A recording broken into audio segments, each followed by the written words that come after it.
मङ्गलं पञ्चपरमेष्टि मङ्गलं तीर्थङ्करं मङ्गलं विश्वजिन्धर्मं मङ्गलं वीरशासनं मङ्गलं वीरशासनं वन्दितो सव्यसिन्धे ध्रुवमचलमणोभवं गतिं पते बोक्षामि समयपाहुड मृण्मो सुधकेवली भरिदम्।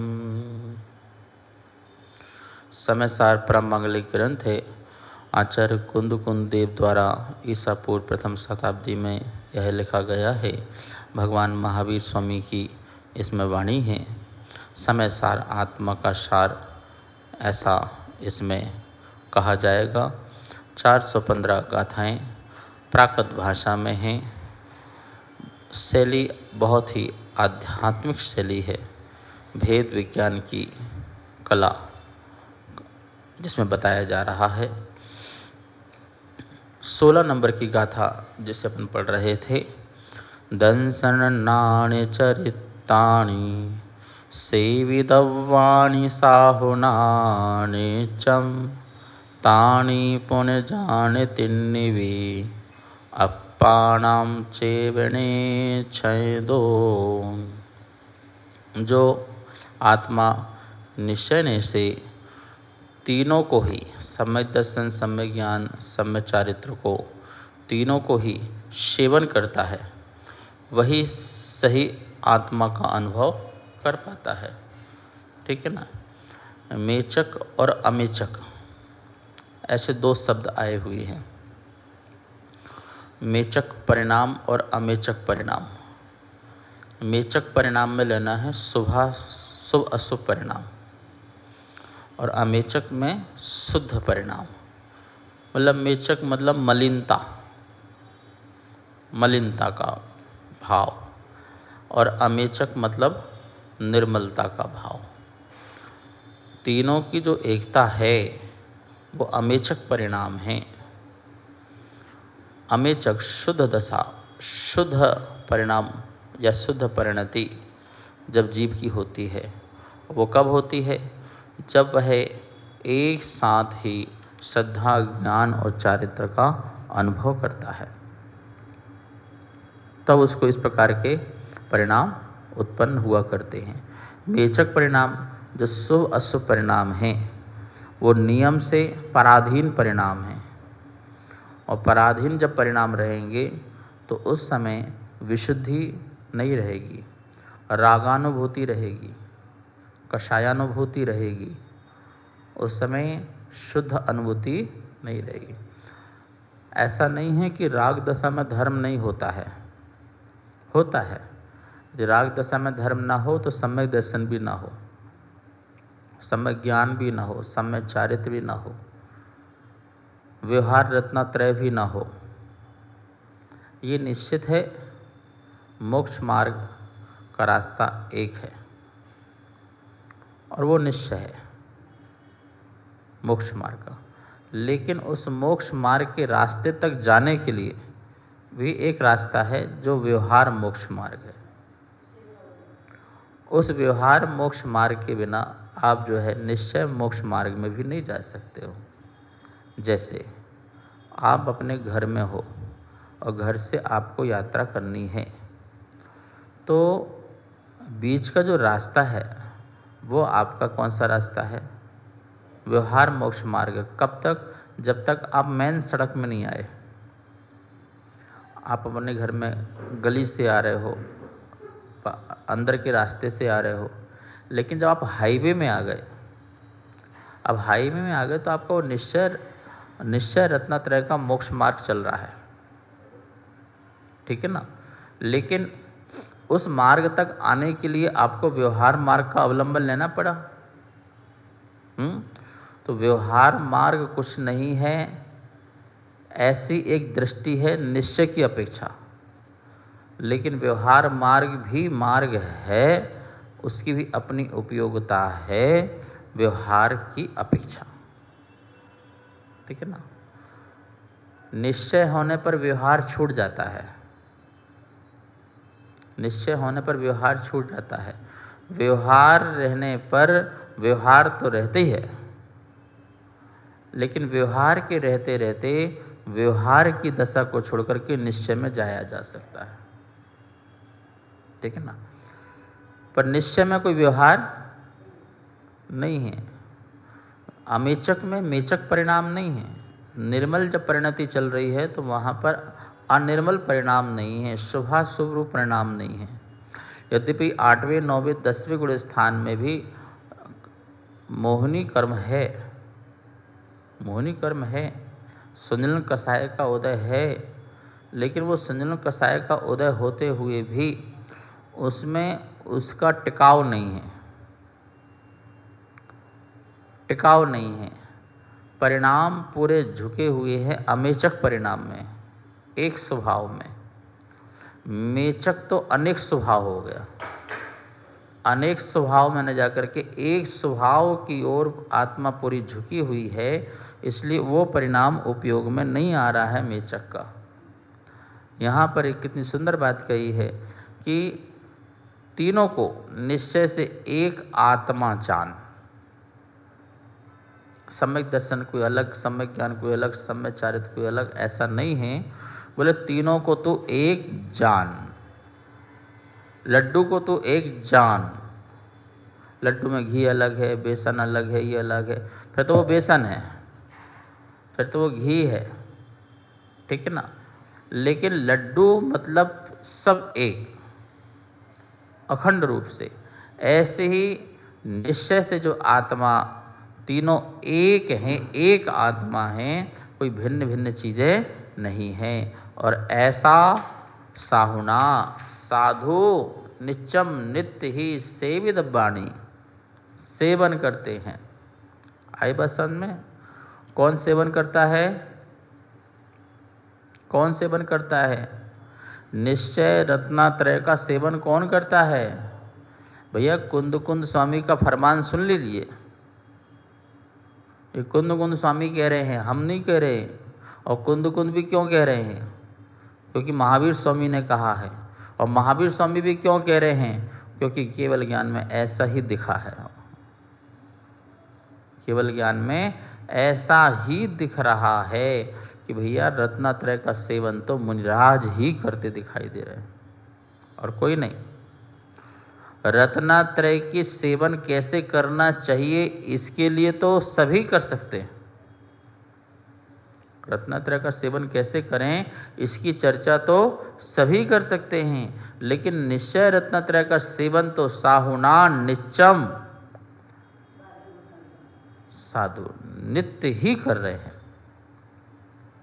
और नित्य जो है समस्त मोहिनी कर्म का अभाव होने पर, किसके होने पर? समस्त मोहिनी कर्म का जब अभाव होता है वहाँ पर वह नित्य ही करते हैं। प्रवेश जो है उनका 7वें से ऊपर जो है प्रवेश प्रारंभ हो जाता है। ये बात यहाँ पर हो चुकी है।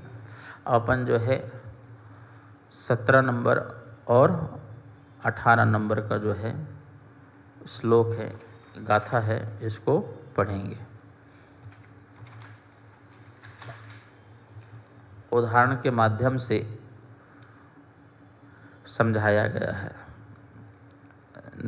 नीतिकारों ने कहा है दृष्टांते स्फुटः मति। दृष्टांत से मति स्पष्ट हो जाती है। जो हम समझना चाहते हैं या समझाना चाहते हैं, यदि उसमें कोई दृष्टांत दे दिया जाए तो सिद्धांत को भी, आगम को भी, अध्यात्म को भी दृष्टांत से समझाते हैं तो वो सरल हो जाता है।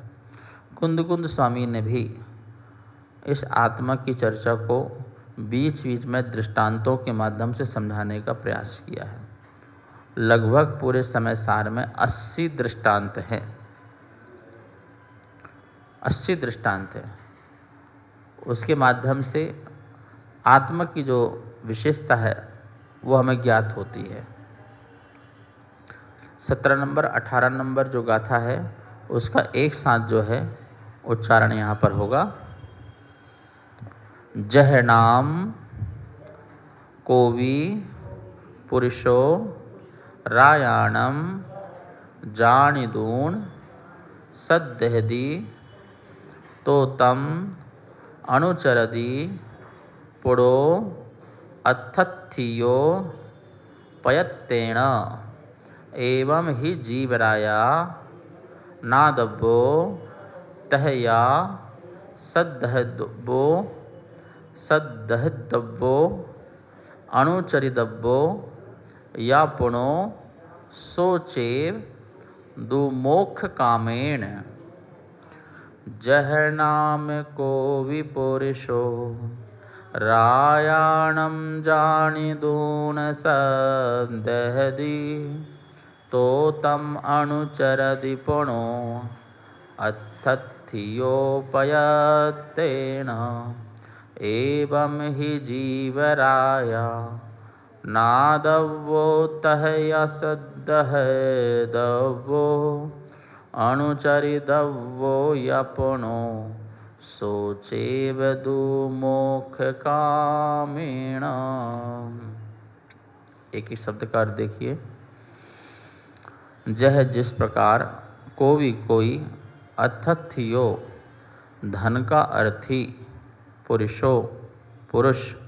रायाणम राजा को जानियूर जानकर उसकी सद्देहदी श्रद्धा करता है और पुनः फिर तम उसका पयत्तेन प्रयत्नपूर्वक लगन से अनुचरण सेवा करता है, तह यह उसी प्रकार मोक्ष कामेण मोक्ष के इच्छुक पुरुषों को जीव रूपी राजा को नादब्बो जानना चाहिए और फिर उसका सद्दहदब्बो सद्धान करना चाहिए या पुणो उसके बाद सोचे उसी का अनुचरण करना चाहिए।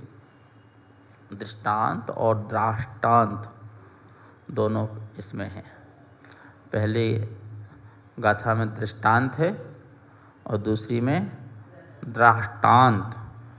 उसका हम क्या बताना चाह रहे हैं, ठीक है ना, तो वो चीज़ बताई जा रही है।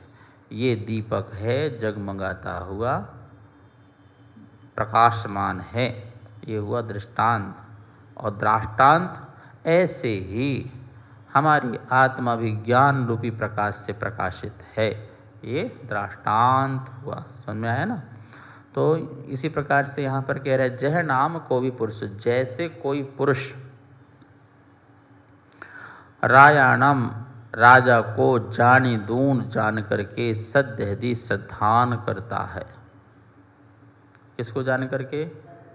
राजा को जान करके सद्धान करता है। तो तम अनुचरति पुनो, और फिर उसका अनुसरण करता है। पयत्तेन प्रयत्न पूर्वक, पयत्तेन प्रयत्न पूरा प्रयत्न लगा देता है, कोशिश नहीं करता। क्यों वो अनुचरण करता है, अनुसरण करता है? अथत्थियो, क्योंकि वो क्या है? अर्थ का इच्छुक है।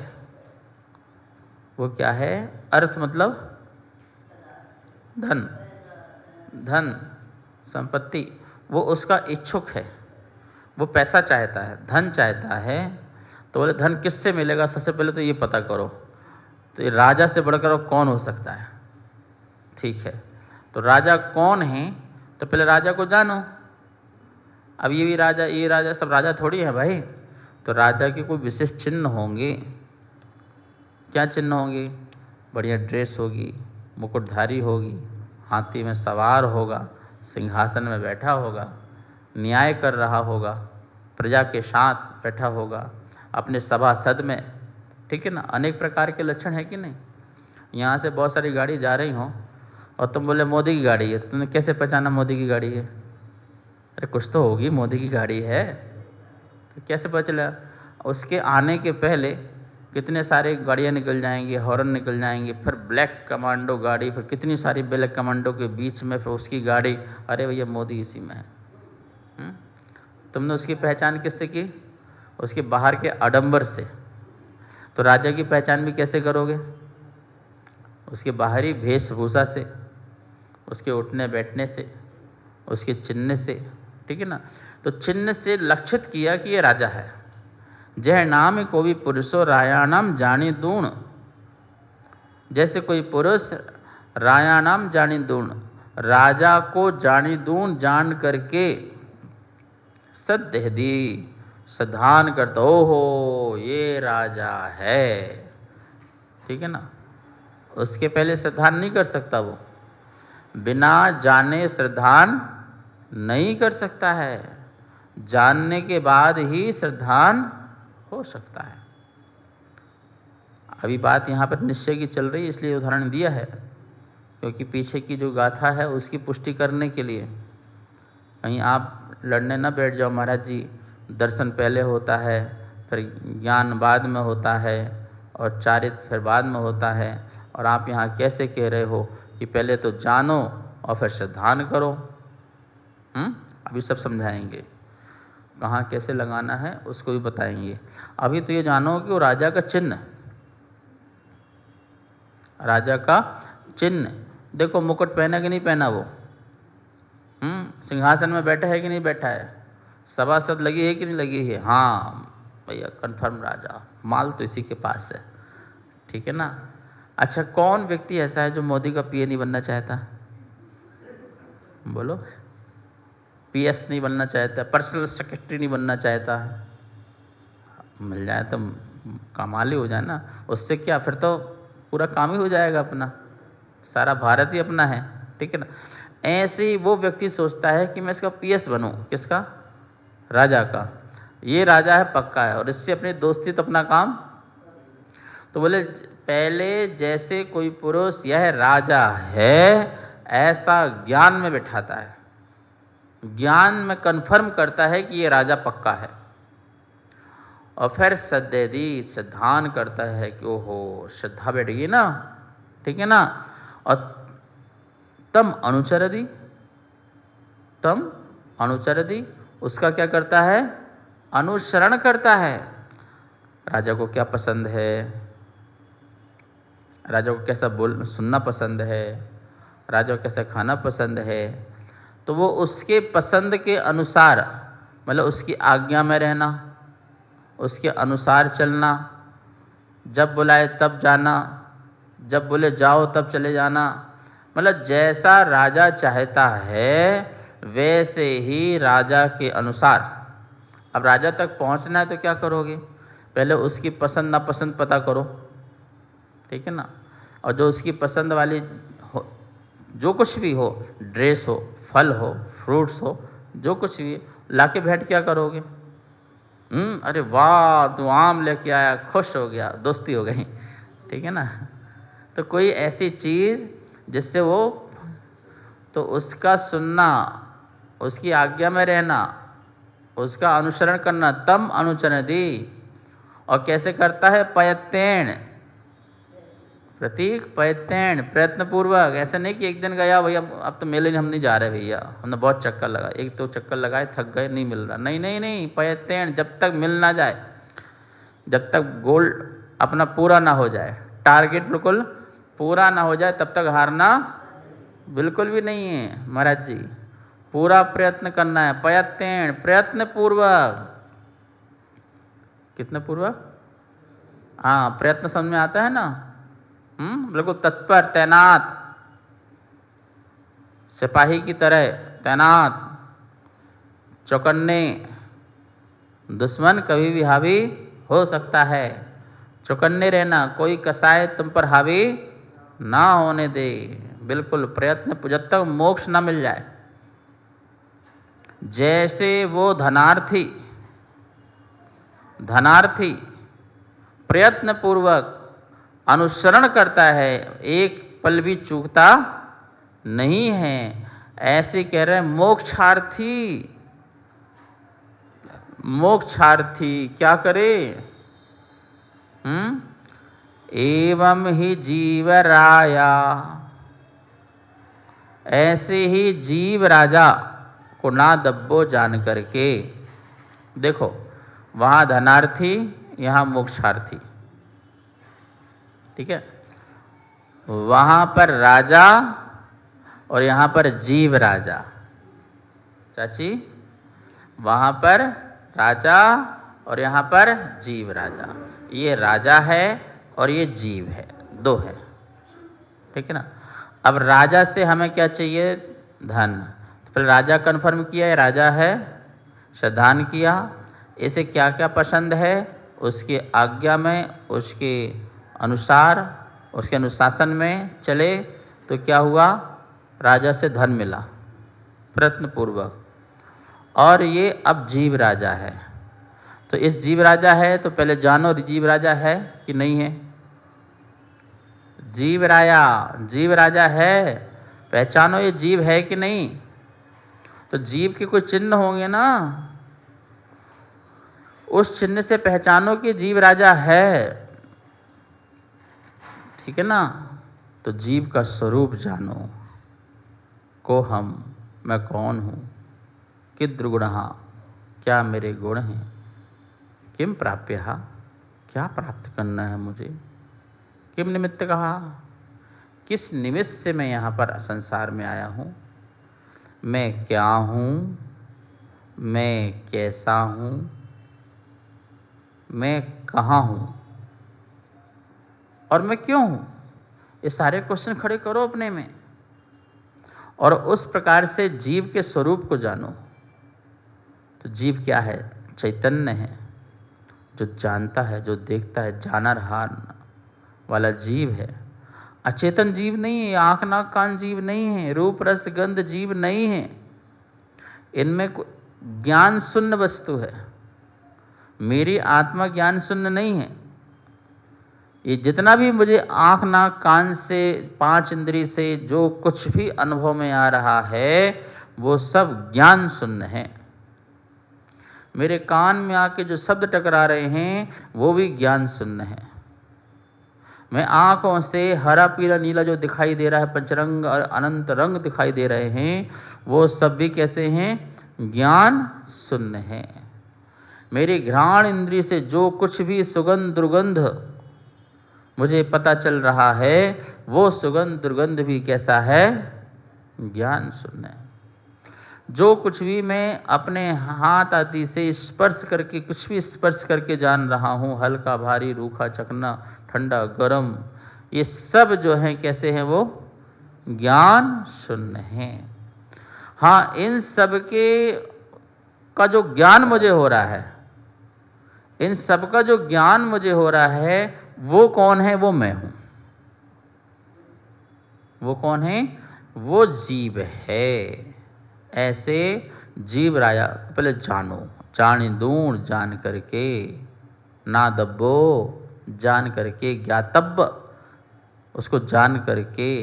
किसको जान करके? जैसे राजा को जाना था, अब किसको जानो? यहाँ पर जीव राजा को। जीव राजा को जानो, हो यह जीव है, ठीक है ना। जैसे राजा के बारे में बताया ना, धन मिलेगा, ये धन चाहता हूँ। अच्छा, तो किसी से मैंने सलाह ली, किससे मिलेगा? कि राजा से मिल सकता है। अच्छा, राजा से मिल सकता है, राजा कौन है मुझे बताओ। तो उसने राजा के चिन्ह बता दिए। राजा वो होता है जिसके पास मुकुट है, सिंहासन है, सभा है, महल है, ये सब राजा होता है। चलो ढूंढते हैं अब। तो उसने ज्ञान, उस ज्ञान को लेकर के राजा को ढूंढ लिया और जैसे ही दिखा राजा तो बोलो उसको क्या लगेगा? अरे भैया ये है राजा। तो उसको देख के क्या हुआ? उसको श्रद्धान हुआ, श्रद्धा पक्की हो गई, ठीक है। अब इस राजा से कैसे धन लेना, उसकी आज्ञा अनुसरण आदि सब कुछ करो तो धनार्थी को धन मिल जाएगा। प्रयत्न पूर्वक करने पर मिलेगा, नहीं मिलेगा? नियम से मिलेगा। ऐसे ही कह रहे हैं कि हमें आगम में, हमें शास्त्रों में, हमें भगवान महावीर ने अपनी वाणी में बताया कि जीव राजा कौन है। तो फिर हमें उस जीव राजा को जानने की इच्छा प्रकट हुई और उस जीव राजा को प्राप्त करने की इच्छा प्रकट हुई। तो उसने बताया कि जीव ये है जो चैतन्य है, जो जानता है, देखता है, जो ये दिख रहा है ये जीव नहीं है। रूप रस गंध वर्ण शब्द आदि जीव नहीं है। ओहो, ये जीव है। अच्छा, जान लिया। पर अभी श्रद्धान नहीं हुआ। जब मैंने अपने में इस जीव का श्रद्धान किया, अनुभव किया, तो फिर वो ओहो यह जीव है।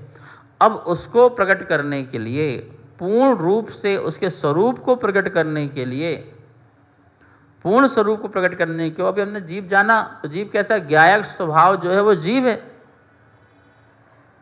वो जीव है ना जो ज्ञायक स्वभाव है, जो कर्म रहित जीव है, शुद्ध बुद्ध है, वो जीव है, उपयोगमय जो जीव है। और अब उसको प्रकट करना है तो प्रयत्न पूर्वक क्या करो, अनुसरण करो उसका। कैसे अनुसरण करो, जैसे जैसे बताया है कि तुम ऐसे चलो, ऐसे बढ़ो। तो व्रत महाव्रतों के आचरण करते हुए, व्यवहार मोक्ष मार्ग से बढ़ते हुए निश्चय मोक्ष मार्ग में जाओ, तब वो जब जीव राजा मिलेगा तो मोक्षार्थी को मोक्ष मिल जाएगा। ज्ञान में निर्मल पर्याय का आनंद ही मोक्ष है। मोक्ष क्या है? ज्ञान में, ज्ञान की निर्मल पर्याय में जो आनंद का अनुभव हो रहा है, किसको हो रहा है? ज्ञान की निर्मल पर्याय में तो आनंद आएगा, ठीक है ना। तो ज्ञान की निर्मल पर्याय में जो आनंद प्रकट हुआ, पूर्ण आनंद प्रकट हुआ, उसका नाम क्या है? मोक्ष है, ठीक है ना। तो उस मोक्षार्थी को मोक्ष मिल जाएगा, क्योंकि उसने प्रयत्न किया है, उसने प्रयत्न किया, उसने पूरा जो प्रोटोकॉल था, जैसे उस धनार्थी को धन पाने का जो प्रोटोकॉल था उसे उसने पूरा किया है, ऐसे ही मोक्षार्थी ने जो मोक्ष प्राप्त करना है उसका प्रोटोकॉल पूरा किया, तो उसको क्या मिल गया? मोक्ष मिल गया। कितनी सुंदर दृष्टांत के माध्यम से हमें, सरल दृष्टांत, बिल्कुल लौकिक दृष्टांत जो आप लोग के बोलचाल में चलता रहता है, ऐसे दृष्टांत से हमें मोक्ष दिला दिया। इसमें और भी कुछ बातें रहस्य की हैं जिसकी अपन चर्चाएं जो हैं कल करेंगे, आज समय हुआ। जावाणी के ज्ञान से सूझे लोकालो, शोवाणी मस्तक धरो सदा देत हो धो। हे जनवाणी भारती तो है जपो दिन रैन, जो तेरी शरणा धरे सो पावे सुख चैन। सबको बहुत बहुत मंगल आशीर्वाद। कार्यक्रम पाठशाला के पुण्यार्जक थे श्री दिगंबर जैन मंदिर, लोधी कॉलोनी, दिल्ली।